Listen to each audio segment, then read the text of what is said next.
Hey, this is Andy Grist again.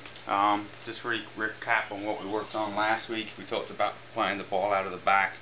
You know, as we know, as the first attacker, it's not if I can't score, dribble to score, get past, and somebody can score. So really, right now we're just working on these players giving us some width, trying to draw out and open up those channels to the forwards. And so this week we've kind of built into, and we're going to continue building on.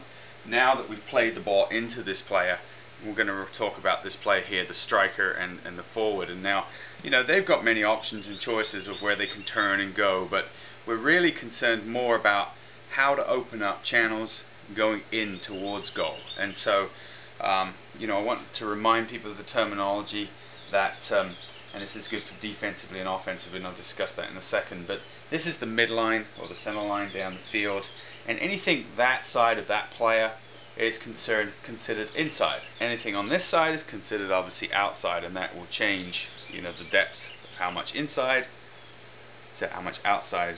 Okay, and obviously when they go over there, this is now inside and that is outside.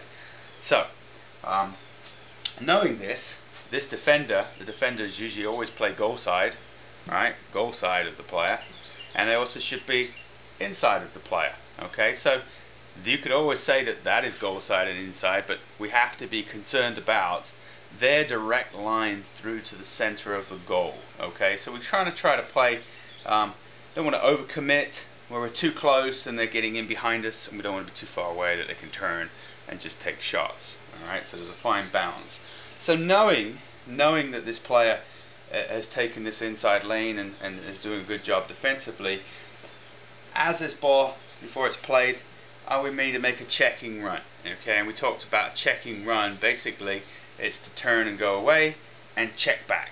All right, like a check mark. That's what a checking run is. It makes the shape of a check mark on the floor. So we want to give the impression, hey, yeah, we're turning away. We'll take the defender away, and just at the right time, okay, we then check back. Okay, and notice that my run is outside and not inside. If I'd ran inside, okay, as I receive the ball, I'll be turning away, or I'll be going to the outside of the field. So if I come in, check outside, alright, so I run and then check back outside, okay, that little explosive amount of speed there is to give myself enough time. I need to come back quick and try to open up a little bit of space so that I can receive the ball, okay, and as I'm making this run back, I need to be looking over my shoulder back at the area I'd like to attack. Alright, so I'm making this run, and eventually, as I get here, is turning my hips open so that I can now attack in towards the center of the field and find better attacking opportunities. So, now, this player has to recognize, yes, I've created this space for me to attack, to receive the ball. I've gained a little bit of an advantage getting some distance so I can receive the ball to feet. Now, if this player is overcommitted and I'm marking them tight, now we notice that we wait till this player has almost gotten to a full stop, and they should recognize, yeah, I'm marked tight, but now I want the ball back in through into this space right here. Okay, so alright, so we know that, hey, I'm receiving the ball and I should be taking a picture of what is going on over here, and in this situation I know that, hey, I've got to dribble to score. I have to beat this player to get a shot off, okay, and get an opportunity to score. So now we're going to actually bring in additional players, and then we'll bring in the other striker. Okay, when the ball's on this side of the field, we consider this player to be the withdrawn striker or the low striker. Okay, and on the other side of the field, this player is a high striker. Okay, or the primary attacker. Okay, because they're the closest to the goal. So now not only am I receiving the ball so that I can make a decision to attack the goal, but I can also see what my teammate is doing and how they're helping me out. So, why aren't they all the way over here helping out? Well, all they've done is drawn a defender over to here and given them some cover. So now I've got two defenders to beat, and this person's in no better opportunity here to score.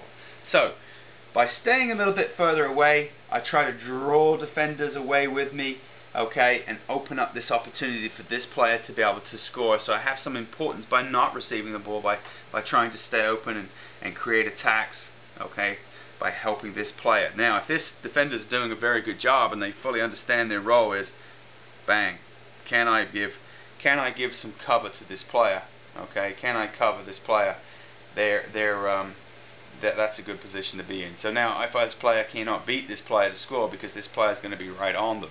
All right, so you could say, yeah, I'm going to take both players on, but you know the chances have diminished when there's two players there. And by the positioning of this player, a little bit dropped off, close enough if they get beat that you can apply immediate pressure.